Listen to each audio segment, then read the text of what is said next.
हे आदिदेव, हे परम पुरुष, आप जैसा तेजस्वी दूसरा और कोई नहीं है। आप सृष्टि के रक्षक हैं, पालक हैं। आपको ब्रह्मदेव का प्रणाम। आपका विराट रूप देखकर मैं धन्य हुआ प्रभु। अब मधु और कैटब का वध जो हो गया है, तो कृपा करके आप अपने पूर्व रूप में आइए।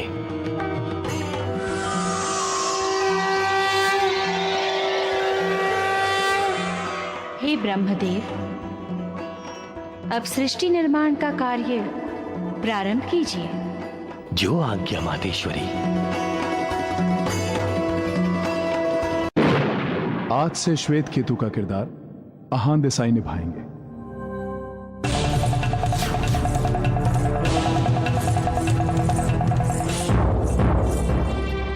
क्या हुआ? थोड़ी देर यहाँ बैठकर आराम करते हैं।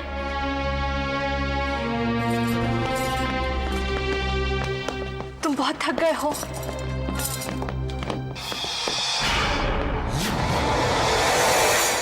सैनिकों, अलग अलग दिशाओं में जाओ। वो दोनों बचने नहीं चाहिए। जाओ, जाकर ढूंढो उन्हें।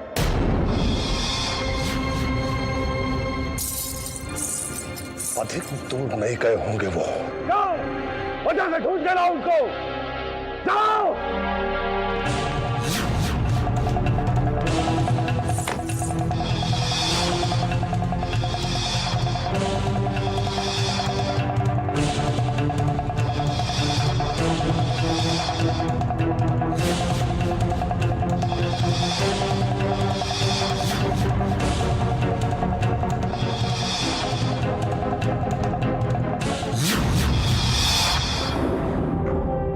रास्ते से वो हमसे बचकर नहीं जा सकते, क्योंकि हमें धोखा देने के लिए, यहाँ से भाग निकलने के लिए ना तो कोई दूसरा रास्ता है और ना ही कोई दूसरा स्थान। हम उन्हें पकड़कर कोला नरेश के पास ले जाएंगे और कोला नरेश इन्हें देखकर हम पर बहुत खुश होंगे। चलो!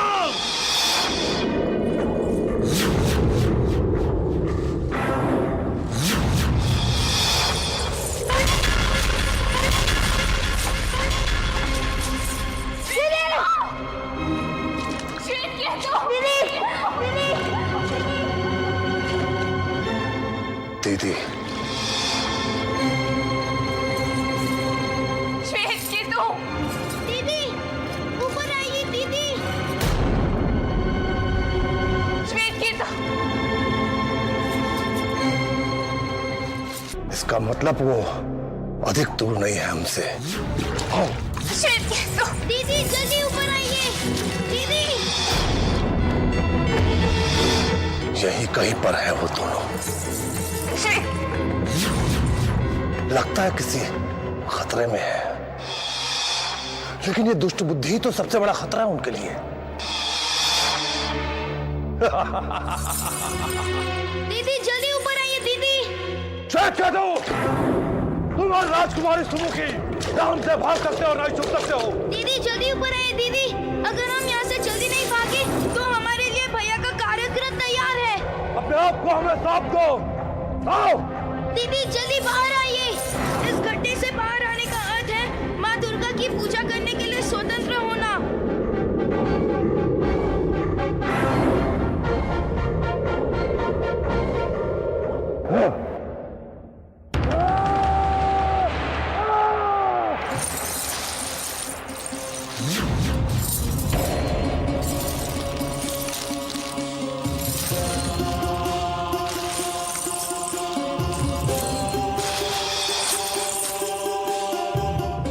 जाइए दीदी।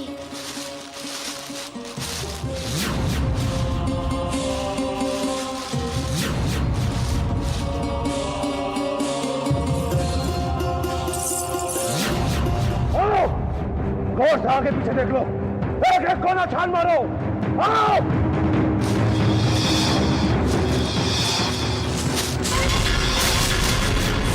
कुछ नहीं केतु, मुझे लगता है हम यहाँ से सुरक्षित बाहर निकल सकते हैं। आओ। नहीं दीदी, रुक जाइए। क्यों? अगर यहाँ भी वैसा ही धोखा हुआ जैसे पीछे घास और पत्तों से ढका हुआ गड्ढा हो तो? तुम कहना क्या चाहते हो? जो बंदी कारागृह से भागते होंगे उन्हें पकड़ने के लिए ये गुप्त रास्ता बनाया होगा। ठहरो, क्या कर रहे हो श्वेत केतु? हमें इस रास्ते से बाहर जाना है ना? हाँ। अगर वहाँ जमीन की जगह कोई गहरी खाई या कोई गड्ढा हुआ तो? देखो, मैं ये पत्थर बाहर फेंकूंगा। अगर बाहर जमीन हुई तो पत्थर गिरने की आवाज अवश्य आएगी, है ना? ध्यान से सुनना।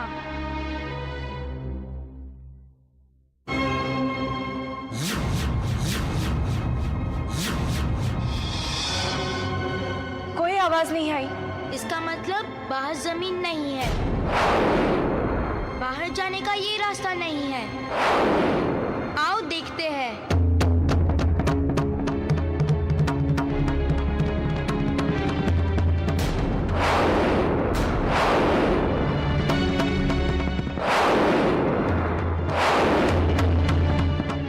देखो दीदी, अगर हम इस रास्ते से जाते तो सीधा इस गहरी खाई में गिरते।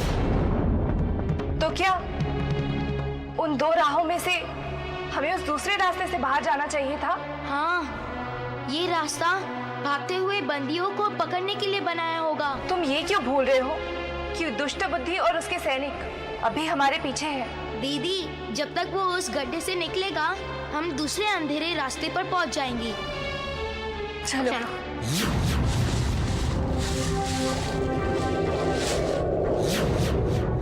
रुको श्वेत केतु, हमें दुष्ट बुद्धि को भ्रमित करना होगा। कैसे? मैं बताती हूँ।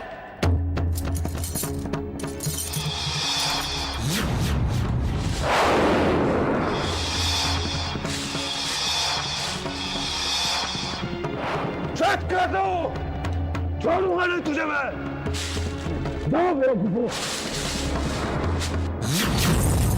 मैं अपनी ये चूड़ियां यहाँ इस प्रकार गिरा देती हूँ। जो भी आएगा उसे यकीन हो जाएगा कि हम दोनों इस प्रकाश मार्ग से यहाँ से बाहर निकल गए हैं। अब चलो यहाँ से। मैं समझ गया, उन्होंने हमें फंसाया, अब हम उन्हें फंसाएंगे। हाँ, चलो।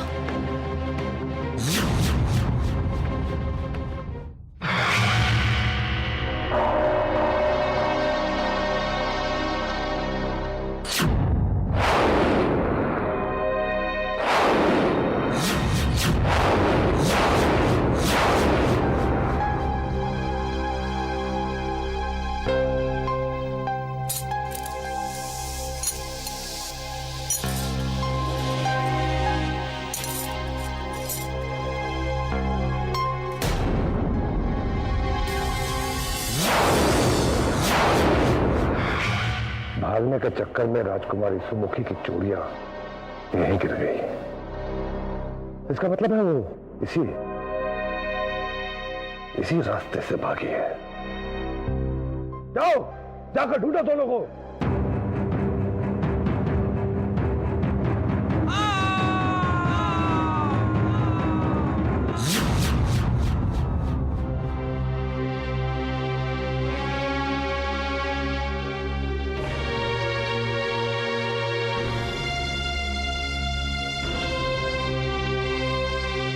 अंधेरा है, मुझे नहीं लगता यहाँ से बाहर जाने का कोई मार्ग होगा। मेरा मन कह रहा है कि बाहर जाने का मार्ग यही कहीं होना चाहिए। तुम्हें माँ दुर्गा पर विश्वास है ना? हाँ दीदी, वो अवश्य हमारा मार्गदर्शन करेगी। हे माँ दुर्गा, हमें आप पर पूर्ण विश्वास है। आप हमें यहाँ से अवश्य बाहर निकालेंगी। जय माँ दुर्गा। जगदम्बे महादुर्गे, संकट में तेरे भक्त पड़े। जगदम्बे आओ श्वेत केतु। महादुर्गे, संकट में पड़े।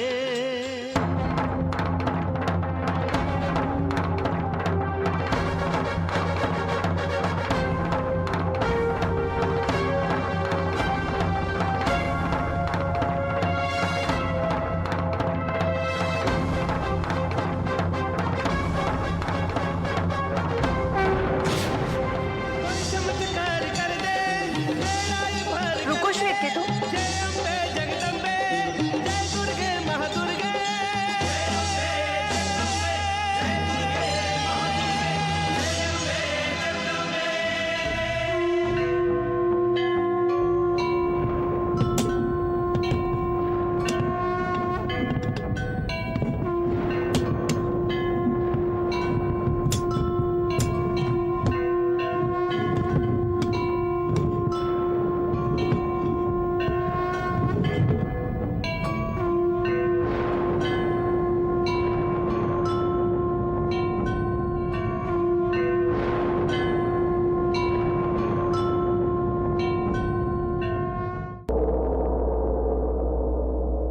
मैं उन दोनों को पकड़कर कहां से लाता कौन नरेश?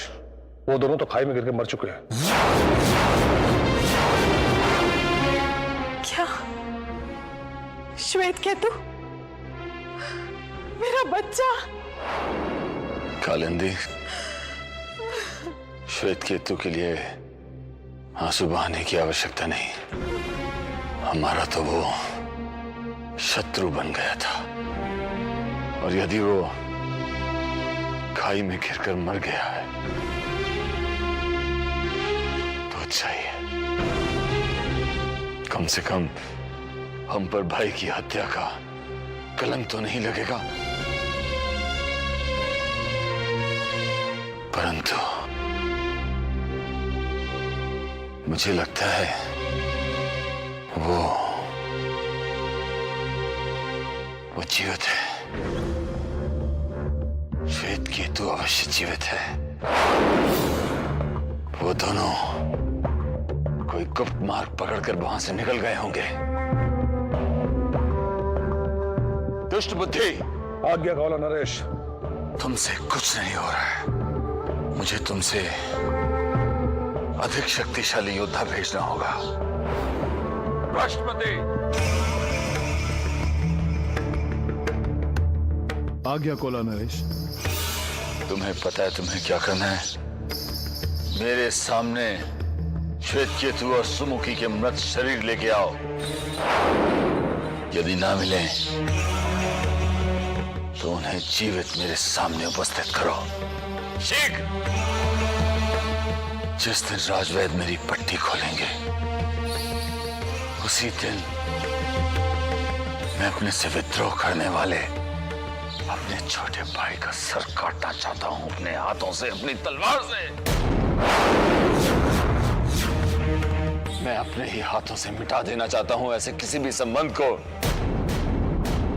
जिसे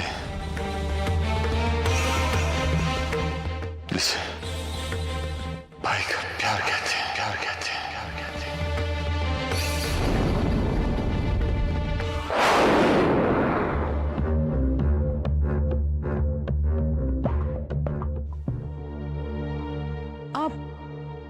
आप श्वेत केतु को क्षमा नहीं करेंगे? नहीं कालिंदी, श्वेत केतु अब क्षमा के योग्य नहीं रहा। असुरों के कुल में दुर्गा की भक्ति की ये विशैली बेल जितनी जल्दी हो उतनी जल्दी काट देनी चाहिए।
जाओ जाओ।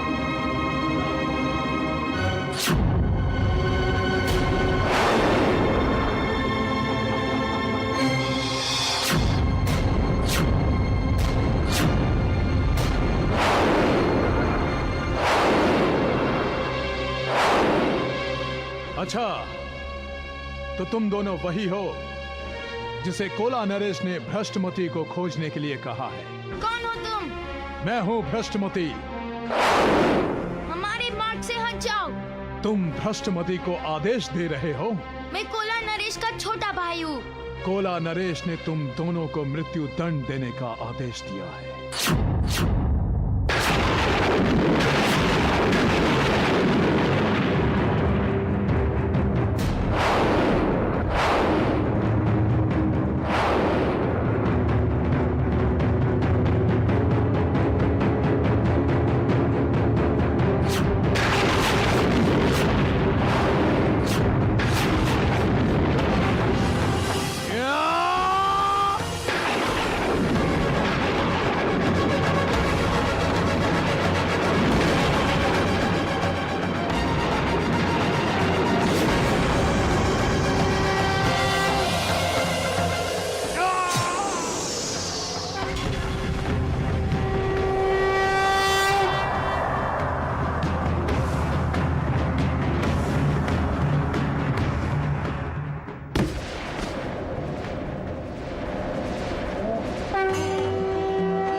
दुर्गा, आपका बहुत बहुत धन्यवाद। आज फिर से आपने हमारी रक्षा की। दीदी, वो मुझे मार देता अगर माँ का त्रिशूल बीच में ना आता। हाँ श्वेतकेतु, माँ दुर्गा हमेशा अपने भक्तों की रक्षा करती है। आज भी माँ ने हमारी रक्षा की। हे माँ, आपको शत शत प्रणाम। जय माँ दुर्गा, जय माँ दुर्गा।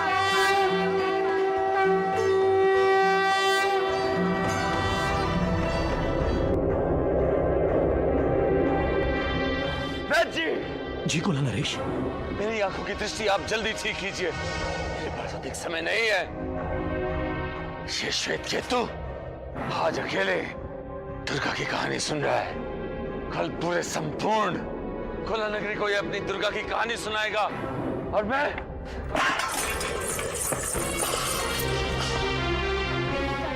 अपने आप पर काबू रखिए। नहीं रखा जाता कालिंदी, से नियंत्रण नहीं रखा जाता। संभालिए अपने आप को। मेरा क्रोध मेरे वश में नहीं है। मुझे सब सुनाई पड़ रहा है, मुझे सब सुनाई पड़ रहा है। अब मैं तुम्हें शुंभ और निशुंभ की कहानी सुनाती हूँ। कालिंदी, सुमुखी श्वेतकेतु को दुर्गा की कहानी सुना रही है। वैदराज, मेरी आंखों की पट्टी आप शीघ्र खोलिए। मैं उस श्वेतकेतु को अपने हाथों से। शांत हो जाइए कोला नरेश। मैं हर उस व्यक्ति को ये सबक सिखाना चाहता हूँ कि यदि किसी ने दुर्गा की कहानी सुनी तो उसके जीवन का अंत हो जाएगा। शांत हो जाइए। परंतु मेरी आंखें। महिषासुर की मृत्यु को बहुत युग बीत चुके थे।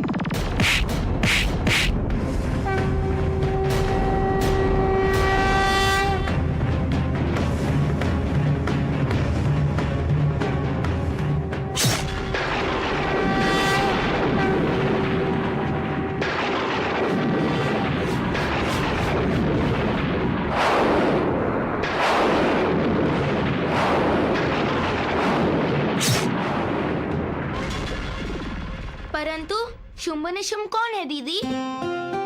शुंभ और निशुंभ दोनों भाई थे। शुंभ बड़ा भाई और निशुंभ छोटा। दोनों ही पराक्रमी और महाबलवान थे। अपने बल का अनुमान लगाने के लिए वो सदैव किसी न किसी से युद्ध किया करते थे।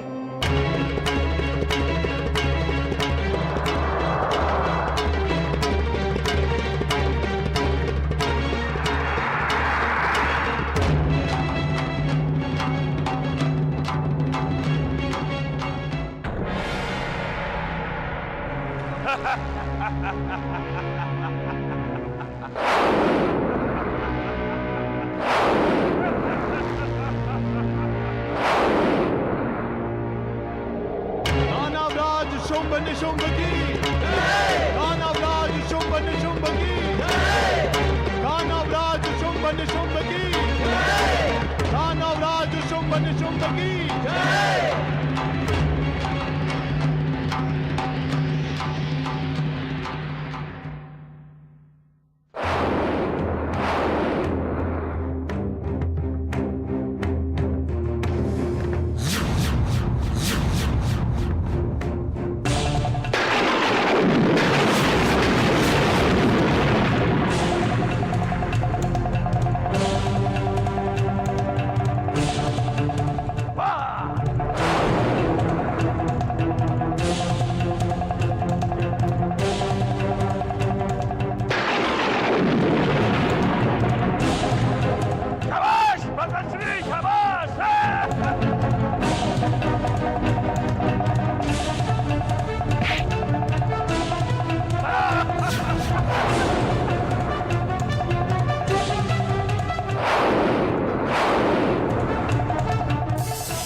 ब्रदर्स निशुंभ से लड़ेंगे मूर्ख।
राधा निशुंभ, मेरी विजय तुम्हारी भी तो विजय है।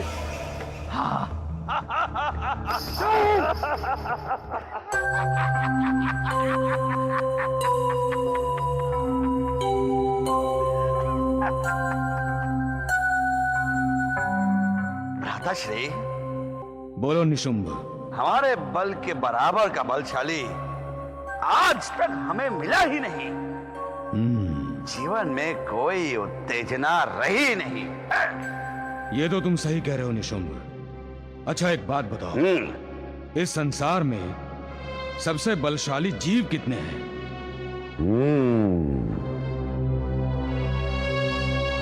भ्राताश्री,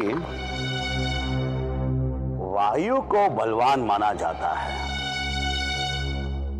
वरुण भी बलशाली है और समुद्र में। तो ठीक है निशुंभ, हम सबसे पहले समुद्र राज को युद्ध के लिए ललकारेंगे और उसे पराजित करके संपूर्ण संसार को यह दिखा देंगे कि हमसे बलशाली इस संसार में कोई नहीं।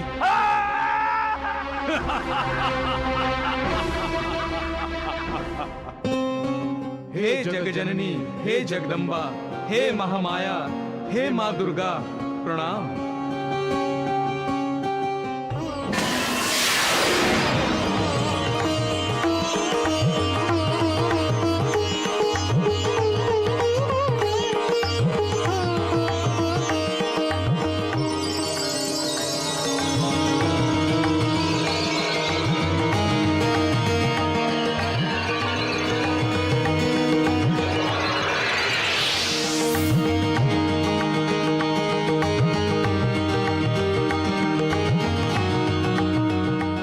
देवताओं, आज मेरा स्मरण क्यों किया? मातेश्वरी, शुंभ और निशुंभ दिन प्रतिदिन शक्तिशाली होते जा रहे हैं। यहाँ तक कि वो समुद्र राज को भी चुनौती देने वाले हैं माते। ये तो शुंभ और निशुंभ के रूप में सृष्टि पर संकट है माता। इस संकट का निवारण कीजिए। आप चिंता न करें देवर्षि, मैं इस विषय में समुद्र राज से बात करूंगी। मैं उन्हें ये संकेत दूंगी कि वे शक्ति के स्थान पर युक्ति से काम लें।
लहरों को देखकर लग रहा है कि आज हमारे बल को चुनौती मिलेगी, अर्थात आज हमारे बलशाली जीवन धन्य होगा।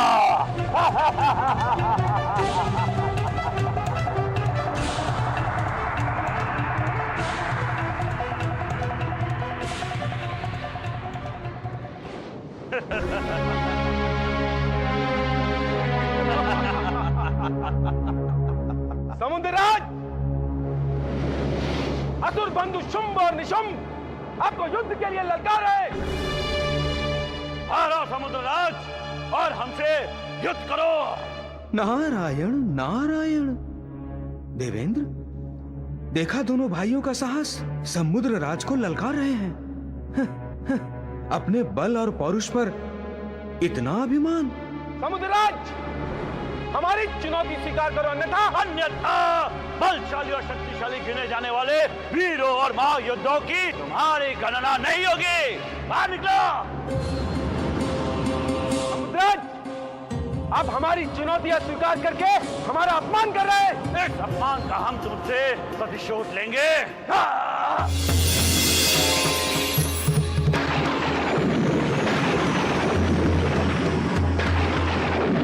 नारायण नारायण। हमारी बात ना मानने का, हमारा अपमान करने का दंड मिलेगा तुझे। भैरव शुंभ निशुंभ, रुक जाओ।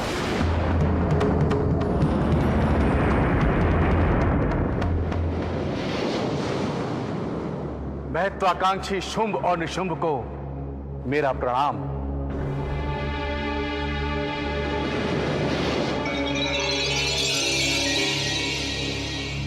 नारायण नारायण। मैं आपकी भ्रांति दूर करने के लिए आया हूं। मैंने आपका कोई अपमान नहीं किया है। ठीक है, अब हमसे युद्ध करो। आपसे युद्ध?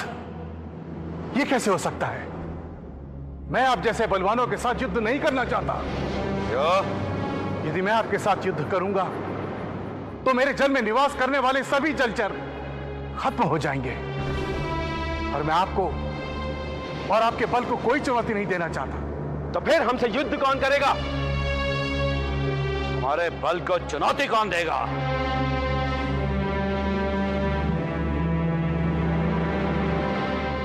पर्वतराज हिमालय। पर्वतराज हिमालय? हाँ, हिमालय महाबलशाली है। यदि आप उनके साथ युद्ध करेंगे तो आपका समाधान होगा। युद्ध अगर बराबर वालों के साथ हो तो विजय प्राप्त करने में आनंद मिलता है। हिमालय पर विजय प्राप्त करने पर आपको परम आनंद मिलेगा। धन्यवाद समुद्रराज। परमेश्वर आप दोनों को सद्बुद्धि दे। प्रणाम।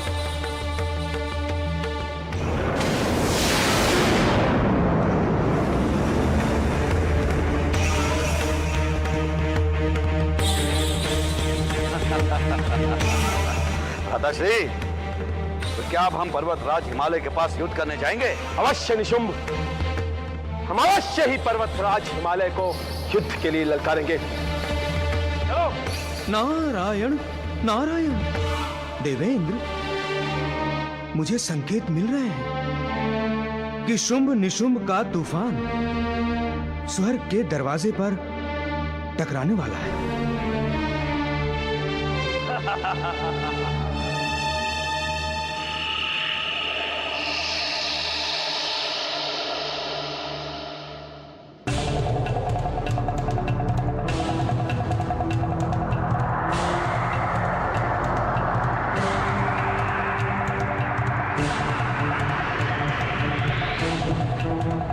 निशुंभ, पर्वतराज के युद्ध के लिए ललकारो।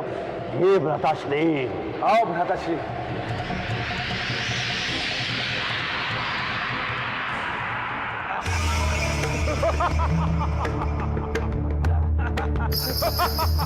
पर्वतराज हिमालय, पर्वतराज हिमालय, हम तुम्हें युद्ध के लिए ललकारते हैं।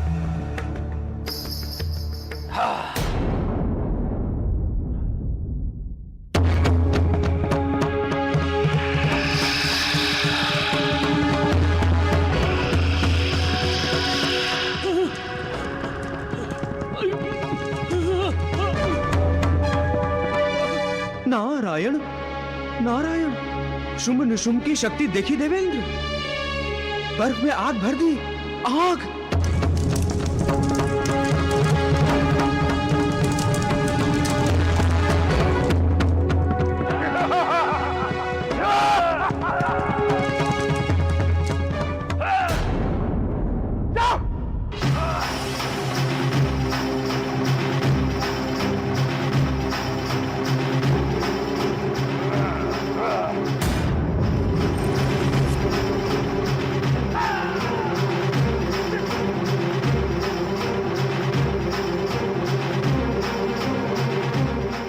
निशुंभ, यदि अब भी पर्वतराज हमारे सामने नहीं आए तो हम इस हिमालय के टुकड़े टुकड़े कर देंगे।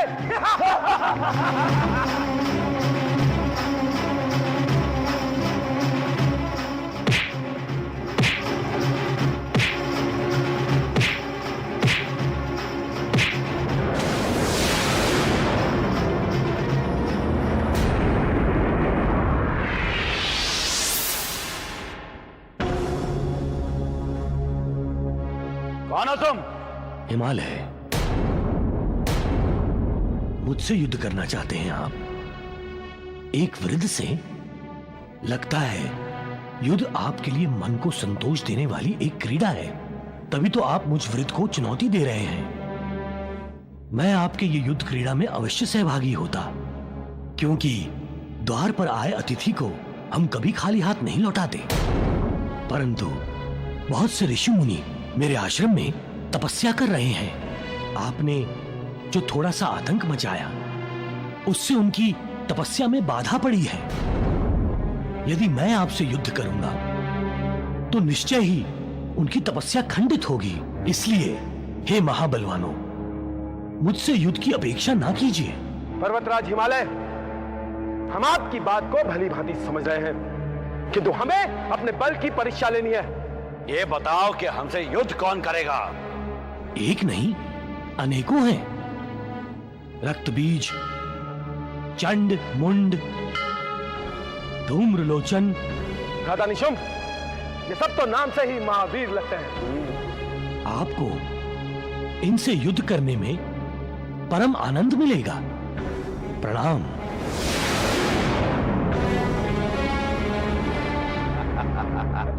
भ्राताश्री, अब तो आनंद ही आनंद होगा जब हम रक्तबीज, चंड, मुंड, धूम्रलोचन से टकराएंगे। अवश्य भ्राता निशुंभ, और तभी हमारे बल की परीक्षा होगी। महाराज रक्तबीज की जय! महाराज रक्तबीज की जय! महाराज रक्तबीज की जय! महाराज रक्तबीज की जय! महाराज रक्तबीज की जय! महाराज रक्तबीज की जय! महाराज रक्तबीज की जय! महाराज रक्तबीज की जय! महाराज रक्तबीज की जय!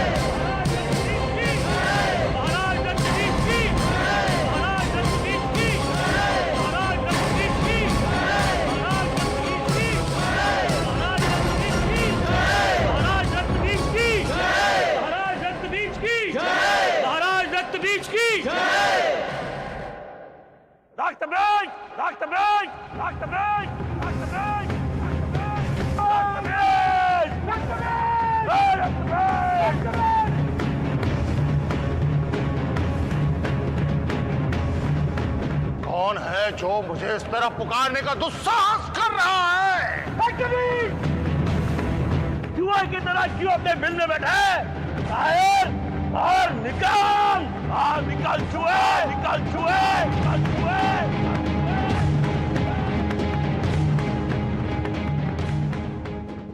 नारायण नारायण, परमेश्वरी की लीला अगाध है देवेंद्र। पर्वतराज के माध्यम से माँ ने इन सभी दैत्यों और असुरों को आपस में लड़ने के लिए प्रेरित कर दिया है। अब सबका विनाश होगा देवेंद्र, विनाश। नारायण नारायण। दानवराज, अगर आप हमें आज्ञा दें तो आपके अपमान करने वाले को हम तुरंत मृत्युदंड दे देंगे।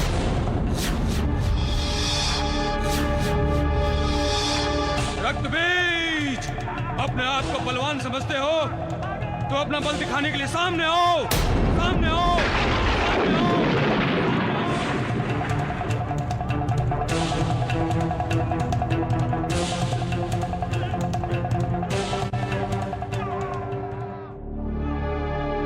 महाराज, प्रजा भयभीत हो गई है।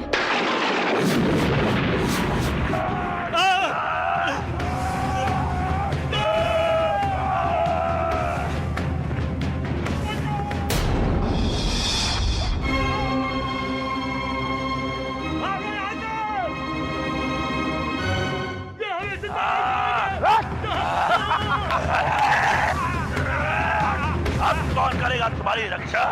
लगता है तुम्हारा राजा नगरी छोड़। लगता है किसी ने ऐसे ही कह दिया कि रक्तबीज एक महावीर है। दादाश्री, लगता है कि सब के सब कायर हैं। हम जिसे भी युद्ध के लिए ललकारते हैं वो या तो भाग जाता है या सामने नहीं आता। हाँ, और ये भी भाग गया। ये रक्तबीज भी किसी भगोड़े की संतान है। निशुंभ, लगता है त्रिभुवन में कोई हमारा सामना करने लायक नहीं है। चलो चलो। आओ। रुक जाओ, रुक जाओ, रुक जाओ, रुक जाओ।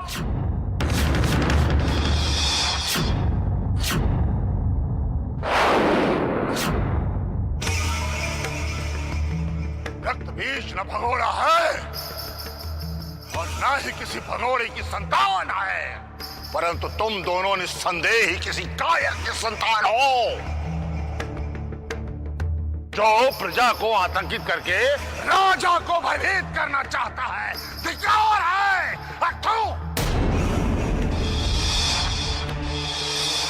तो तुम हो रक्तबीज। कौन हो तुम? तुम लोग कौन हो? ये है मेरे बड़े भ्राता श्री शुंभ और मैं इनका छोटा भाई निशुंभ। और हम तीनों लोगों में सबसे बलशाली हैं और यही प्रमाणित करने के लिए हम यहाँ आए। कायर हो, कायर, निर्बल हो और स्वयं को बलवान समझते हो। यदि तुम लोगों की भुजाओं में इतना ही बल है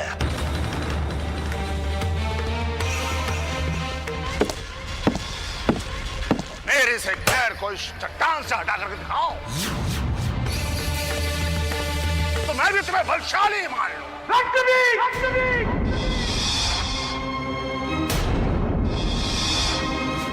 तुम्हें धरती से उखाड़ने के लिए तो मेरा छोटा भाई निशुंभ भी पर्याप्त है। निशुंभ, जाओ। ठीक कहते हो भ्राताश्री।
ये दोनों भ्राता मेरे बल की परीक्षा लेने आए हैं।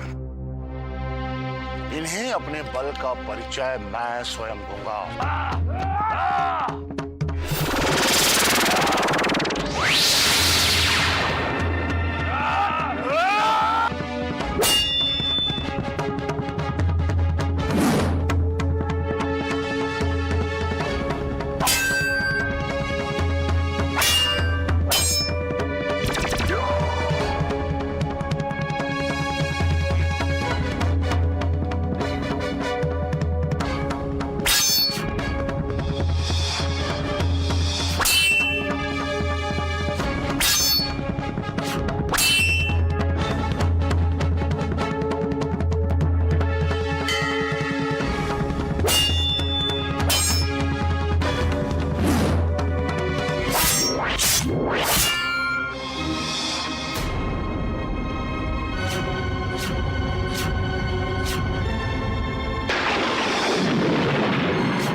शुंभ निशुंभ रक्तबीज, रुक जाओ।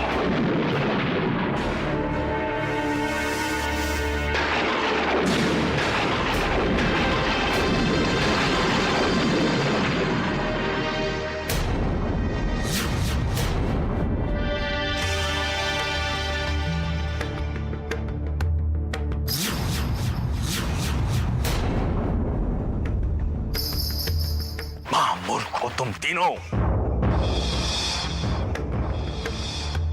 गुरुदेव, महामूर्ख नहीं होते तो तुम देवताओं की चाल को तुरंत समझ जाते। अहंकार के अधीन होकर तुम राजनीति की बात का स्मरण भूल गए हो। देवता ये अच्छी तरह जान गए हैं कि असुर धीरे धीरे बलवान होते जा रहे हैं, और ये भी जानते हैं कि असुर देवताओं पर आक्रमण कर सकते हैं और उन्हें पराजित कर सकते हैं। देवताओं ने असुरों को आपस में लड़ाने की चाल चली है,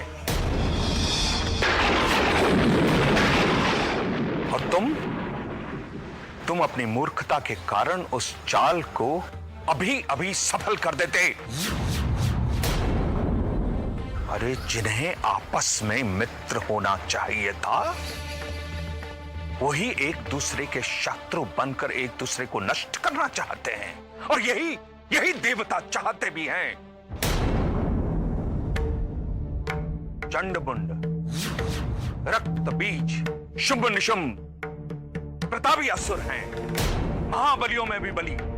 पर्वतराज हिमालय के साथ मिलकर देवताओं ने असुरों की शक्ति, बल और एकता को नष्ट करने का षड्यंत्र रचा है। क्या तुम उस षड्यंत्र को नष्ट करोगे या उसे सफल बनाओगे? क्षमा गुरुदेव, क्षमा। ये तो हमने सोचा ही नहीं था गुरुदेव। कैसे सोच सकते हो तुम? क्योंकि तुम तो अपने बल के अहंकार से बाहर ही नहीं आ सकते। क्षमा कीजिए गुरुदेव, हमें और लज्जित ना कीजिए। और ये रक्तबीज, जिसकी रक्त की एक बूंद से सैकड़ों रक्त बीज निर्माण होते हैं। वाह, क्या वरदान है!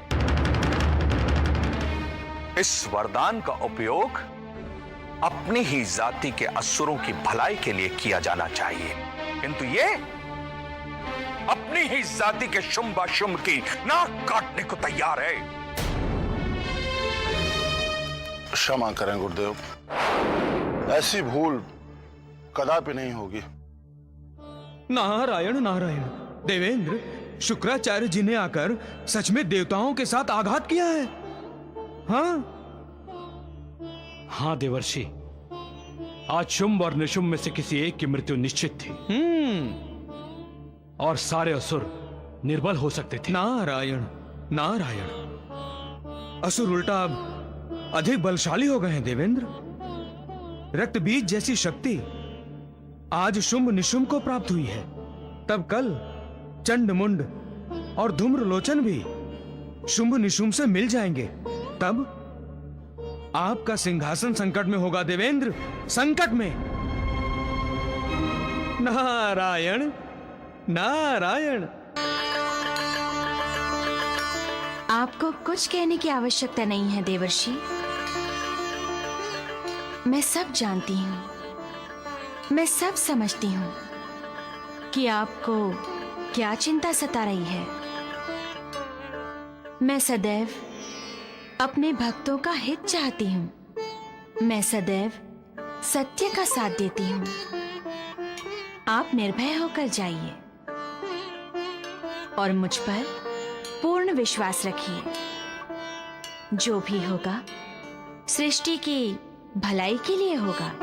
माँ दुर्गा की जय, माँ दुर्गा की जय, माँ दुर्गा की ओम जयंती मंगलाकाली भद्रकाली कपालिनी दुर्गा क्षमा शिवा धात्री स्वाहा सदा नमोस्तुते।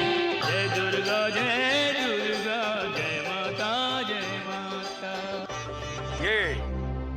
ये तुमने दानवों के हित में किया है।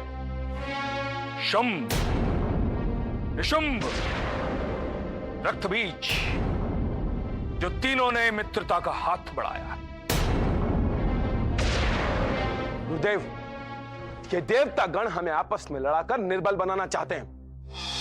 हम उन सभी पर आक्रमण कर उन सबको समाप्त कर देंगे। नहीं,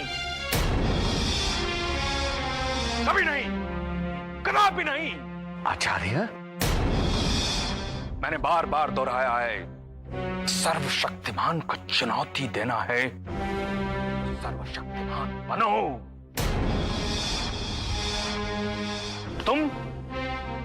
तुम सर्वशक्तिमान नहीं हो।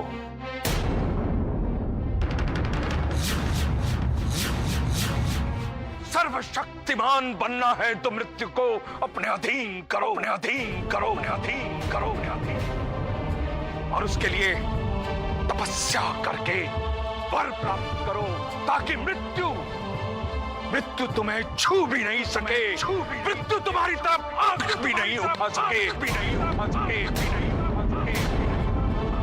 अब देवताओं पर आक्रमण करो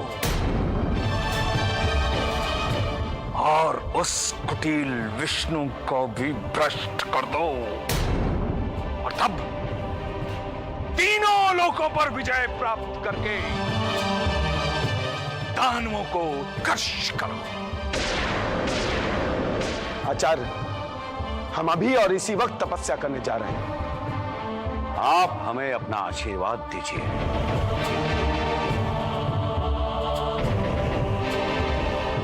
तुम दोनों की तपस्या सफल हो और तपस्या से वरदान पाकर देवताओं से युद्ध करो। जाओ।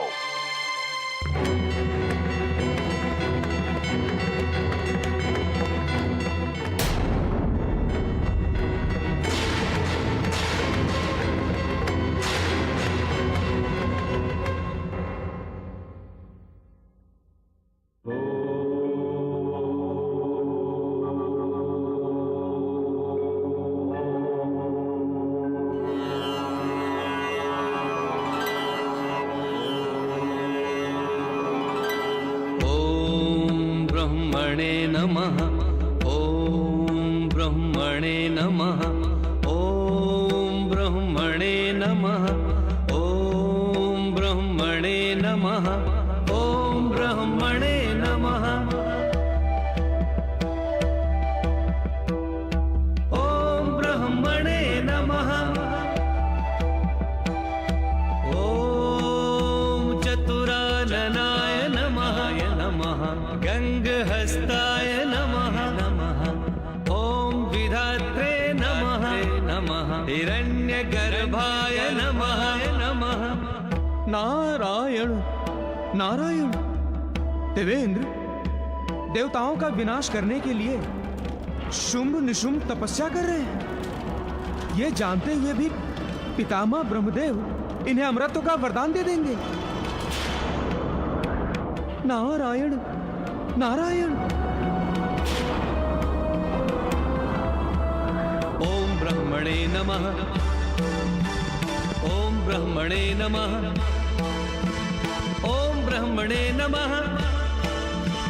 ओम ब्रह्मणे नमः। प्रणाम पितामह।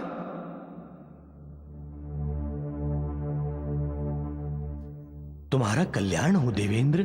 ब्रह्मदेव, देवताओं का कल्याण कैसे होगा यदि आप शुंभ और निशुंभ को अमृतत्व का वरदान दे देंगे? नारायण नारायण। पितामह, आप शुंभ और निशुंभ को अमृतत्व का वरदान न दीजिए। देवेंद्र, असुरक्षित भावना ने तुम्हारे मन में क्या स्थान बना लिया? तुम भली भांति जानते हो कि हर किसी को अपने कर्म के अनुसार ही फल मिलता है।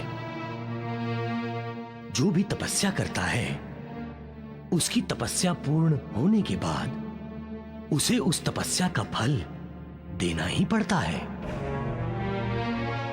यदि मैं शुंभ निशुंभ को उनकी तपस्या का फल ना दूं तो वो अधर्म होगा। इंद्र और अन्य देवताओं की मांग कि शुंभ और निशुंभ को उनकी कठोर तपस्या का फल ना दिया जाए, भगवान ब्रह्मा ने ठुकरा दी। क्यों क्यों? क्योंकि इस समस्त ब्रह्मांड में जितने भी अनगिनत जीव हैं, वो जो कर्म करते हैं उसका फल उन्हें अवश्य मिलना चाहिए। ऐसा ही नियम है। किसका नियम है? ये ब्रह्मांड की स्वामिनी माँ दुर्गा का नियम है। ऐसा ही न्याय है उनका और ऐसी ही उनकी नीति है। मनुष्य हो या असुर, जैसी उसकी करनी वैसा ही उसे भरना पड़ता है।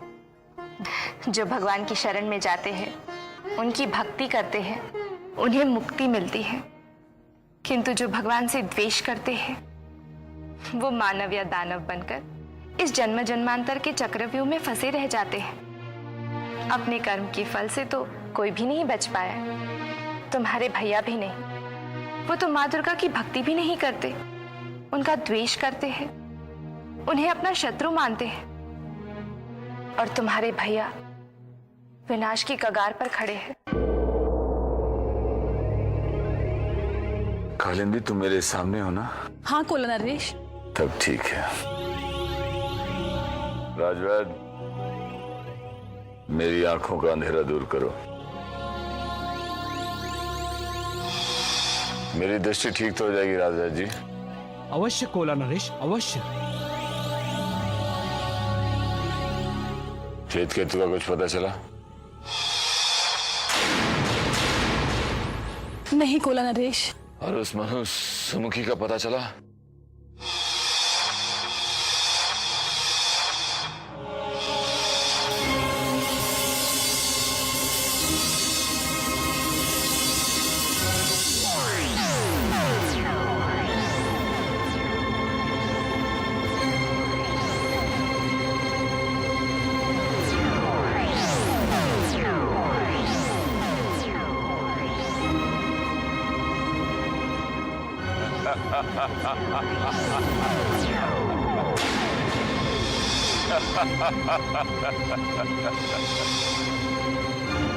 काल केतु से बचकर कहां जाओगे?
श्वेत केतु, मुझे लगता है तुम्हारे भैया कहीं आसपास ही है। हे माँ दुर्गा, अब आप ही हमारी रक्षा कर सकती है। हम आपकी शरण में आए हैं माँ, हमारा मार्गदर्शन कीजिए। उस दुष्ट कोला नरेश काल केतु से हमारी रक्षा कीजिए माँ, हम दोनों को बचा लीजिए। हम आपकी शरण में आए हैं माँ, हम आपकी शरण में आए हैं।